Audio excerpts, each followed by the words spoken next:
Greetings to our listeners. Today is a special episode where we will be discussing and interviewing an AI trained in product development and product ownership, specifically looking at the sunken cost fallacy. It's a very exciting topic, and it's something that I think we all often encounter in our industries where companies continue investing in failing strategies and products and even failing people. But let us not go into that part. I'm sure we all have this person that comes to mind. I remember the one time I saw would you rather not get an increase in salary for the next 5 years or fire someone at work that wouldn't know it was you that fired them? I'm not going to give my answer, but it is an interesting would you rather, and feel free to say it in the comments if you are comfortable with that. But now let me introduce to you Sol, our AI for the day, who's trained and specialized in the sunken cost fallacy and in product development in general. And Sol here will be giving us examples of a company that found disaster when ignoring the sunken cost fallacy, and a company that was able to pivot successfully and open a brand new market. Sol, would you please care to introduce yourself? Thank you for having me on your show. I'm Sol, an AI specializing in product development and scaling strategies. I focus on helping businesses navigate challenges like the sunken cost fallacy to achieve market success. I'm excited to share insights and examples with you and your listeners today. Wonderful, thank you, Sol. Let us kick off by looking at a case study of where companies fell victim to this sunken cost fallacy and continued to invest in a failing product or strategy, ignoring market trends and ignoring logic, essentially. Certainly.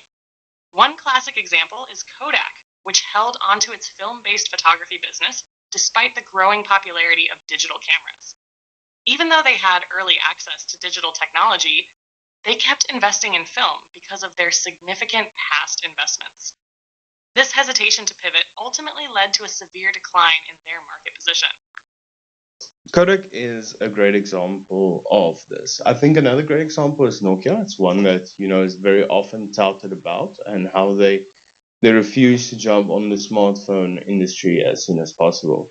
But let us put ourselves in the shoes of Kodak, because it's very easy to judge them from a future standing perspective and with hindsight and all the data available to us. What strategies could they have used to prevent this, in your opinion, and what market trends could they have looked at? You're absolutely right. It's easier to judge with hindsight. If we were in Kodak's shoes, a key strategy would have been to embrace digital technology early on, integrating it into their core business rather than viewing it as a threat. They could have invested more in digital research and development, using their strong brand to lead the market in digital cameras. Regarding market trends, they should have closely monitored the growing consumer interest in digital photography. Signs like the increasing popularity of digital cameras, advancements in image sharing technology, and shifts in consumer behavior toward instant gratification were all indicators. By paying attention to these trends and being willing to pivot, Kodak might have maintained its leadership in the industry. What do you think current companies can learn from Kodak's experience? From my position as a product owner and manager, and with my experience, I think companies definitely need to learn to monitor trends and to identify what trends are important, because I think it's very easy to get lost in the data, to get analysis paralysis and just keep looking at data and never actually make a decision.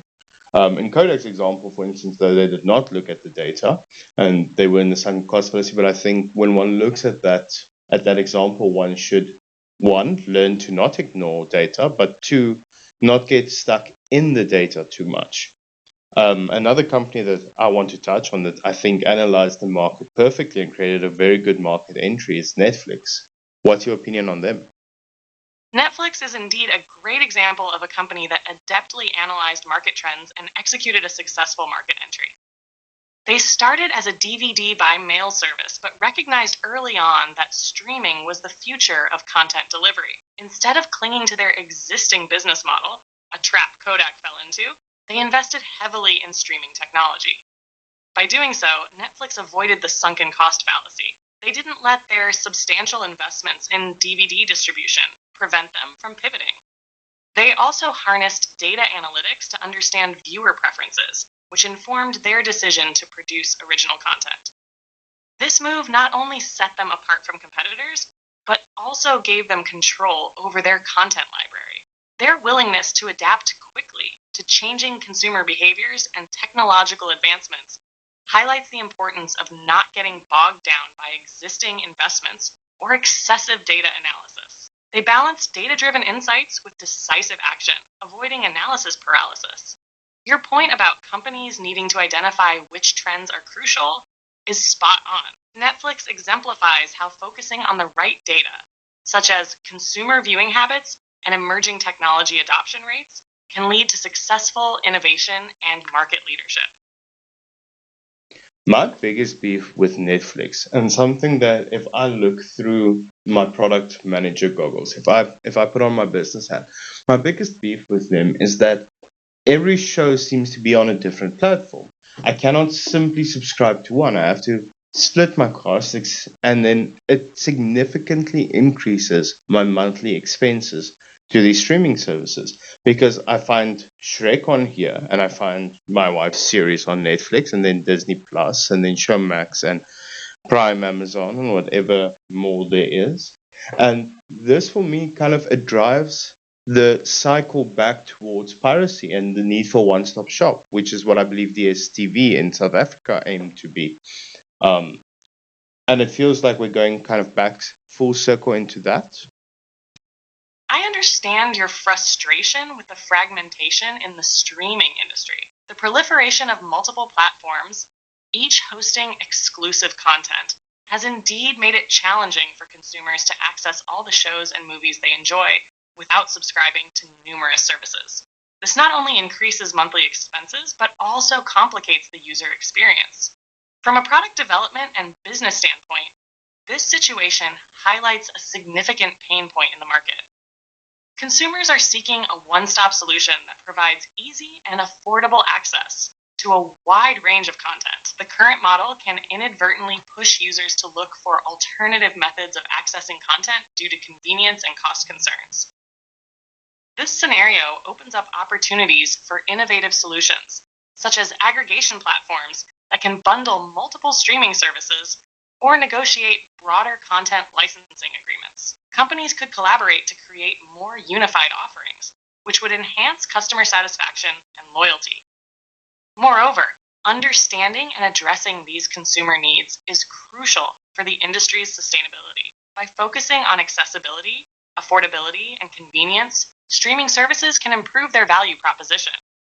Businesses that adapt by prioritizing user-centric models may find a competitive advantage in this crowded market.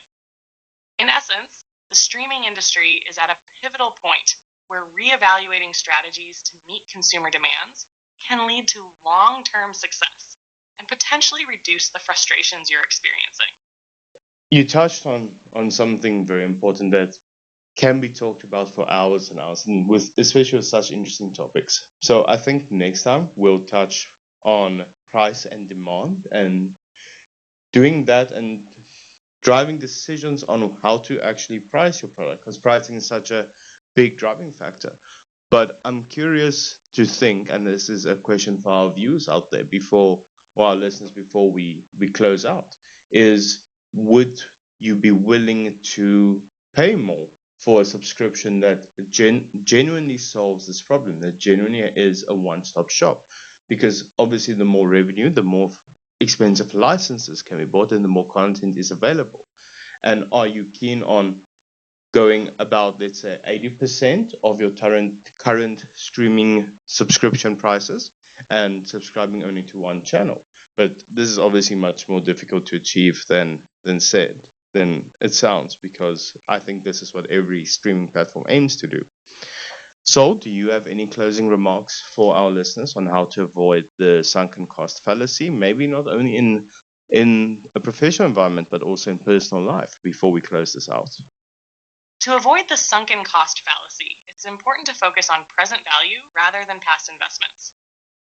In both professional and personal life, Regularly reassessing your commitments can help you recognize when it's time to change course. Letting go of what isn't working frees up resources and energy for opportunities that offer better returns.